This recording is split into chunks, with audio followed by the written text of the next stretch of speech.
அனைவருக்கும் இனிய மே தின புரட்சிகர வாழ்த்துக்கள். புரியுதா? மே 1 மே தினம் ஞாபகம் இருக்கா? ரைட். அதுக்கு முன்னாடி மே தினத்தை பற்றி சின்ன ஒரு பாட்டு. இந்த பாட்டு வந்து புரட்சி கவிஞர் பாரதிதாசனார் எழுதின பாடல். புரட்சி தலைவர் எம்ஜிஆருடைய படத்தில், அதாவது சங்கர் கணேஷ் ஐயாவோட இசையமைப்பில் டிஎம்எஸ் ஐயா பாடின பாடல். நீங்கள்லாம் கேட்டிருப்பீங்க, நிறைய முறை கேட்டிருப்பீங்க. இருந்தாலும் ஒரு தாட்டி நினைவுபடுத்துகிறேன். கேட்காதவங்க கேளுங்க, படிக்காதவங்க இந்த பாட்டை படிங்க. ரொம்ப அருமையான பாடல்.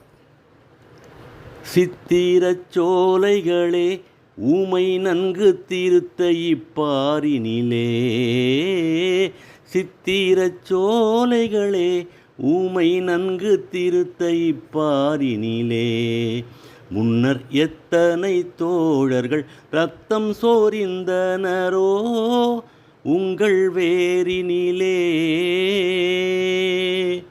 இரத்தம் சொரிந்த அனைத்து சோழர்களுக்கும் நான் எறும்பு கூட்டம் சார்பிலே வீர வணக்கங்களை சொல்லி மகிழ்கிறேன்.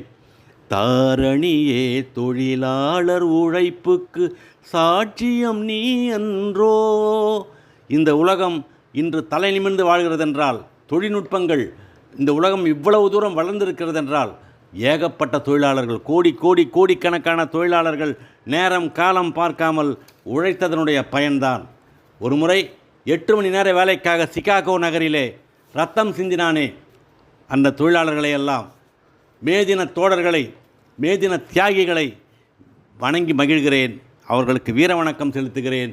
விவசாயிகள், உழைக்கும் மக்கள், உழைக்கும் மகளிர், துப்புரவு தொழிலாளர்கள், இப்படி அனைத்து உழைக்கும் தொழிலாளர்களையும் இந்த மே தினத்திலே நான் வணங்கி மகிழ்கிறேன்.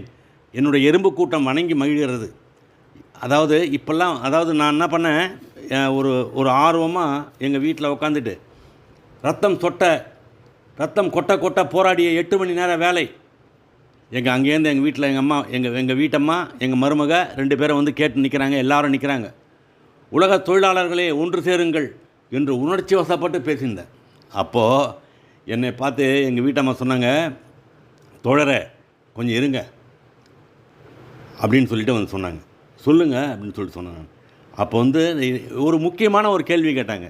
நீங்கள் இவ்வளோ தூரம் தொழிலாளர்களை பற்றி பேசுகிறீங்களே, பீச்சில் வந்து அந்த தொழிலாளர் சிலைகள்லாம் வச்சுருக்கீங்க இல்லையா, அதில் வந்து எல்லாமே ஆம்பளைங்க சிலையாகவே இருக்க, ஏன் பொம்பளைங்கள்லாம் யாரும் உழைக்கலையா, அவங்கெல்லாம் யாரும் தொழிலாளர்கள் இல்லையா அப்படி? ஆச்சோ, ஆமாம். அப்புறமா நான் திரும்ப போய் பார்த்தேன். நான் பீச்சில் போய் பார்த்தா எல்லாமே வந்து ஆண்கள் சிலையாக தான் இருக்குது.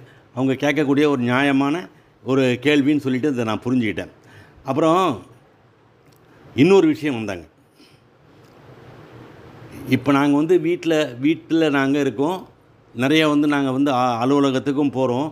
எங்களுக்கு எப்போ நீங்கள் 8 மணி நேரம் எனக்கு வேலை வாங்கி கொடுத்தீங்க? 8 மணி நேரம் வேலை எங்களை எப்போ நீங்கள் வாங்கியிருக்கீங்க அப்படின்னு கோபமாக ஆக்ரோஷமாக பேசுகிறாங்க.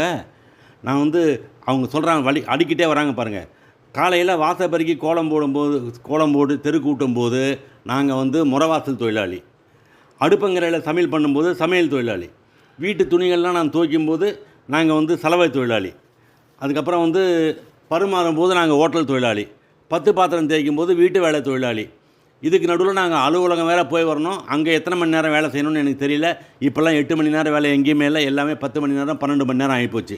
இரவில் வந்து நாங்கள் இன்பம் தரும் தொழிலாளி அப்படின்னு மூச்சு வாங்க பேசுகிறாங்க.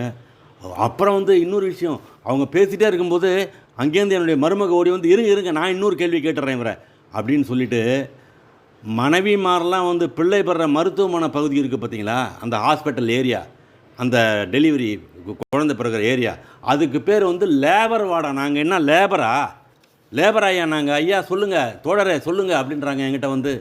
எனக்கு வந்து ஒரு மாதிரி வேர்த்து விறுவிறுத்து போச்சு. அப்புறம் அவங்க 2 பேரும் சொல்கிறாங்க என்கிட்ட வந்து, ஐயா நான் வந்து தோழரே, நான் வந்து உங்ககிட்ட ஒரு விஷயம் சொல்கிறேன்.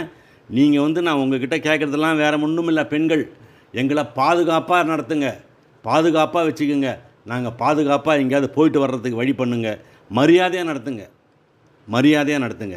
அன்பாக நடத்துங்க, சமமாக நடத்துங்க. இதை தான் வந்து இப்போ வந்து நீங்கள் ரைட்டு, இந்த உலகத்தை பற்றிலாம் பேசுகிறீங்க, உலக தொழிலாளரை பற்றிலாம் பேசுகிறீங்க, ரொம்ப சந்தோஷமாக இருக்குது.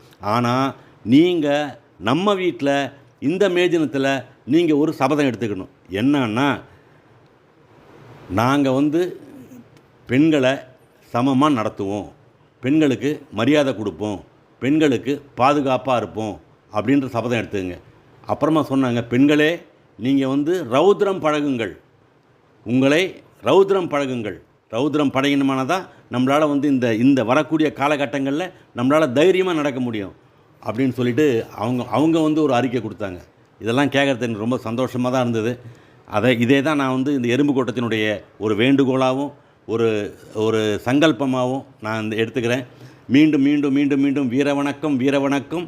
மேதின தியாகிகளுக்கு வீர வணக்கம். அனைத்து உழைக்கும் தொழிலாளர்களுக்கும் வீர வணக்கங்களை சொல்லி மகிழ்வது உங்கள் வீட்டு பிள்ளை எறும்பு கூட்டம். தண்டபாணி. நன்றி, வணக்கம்.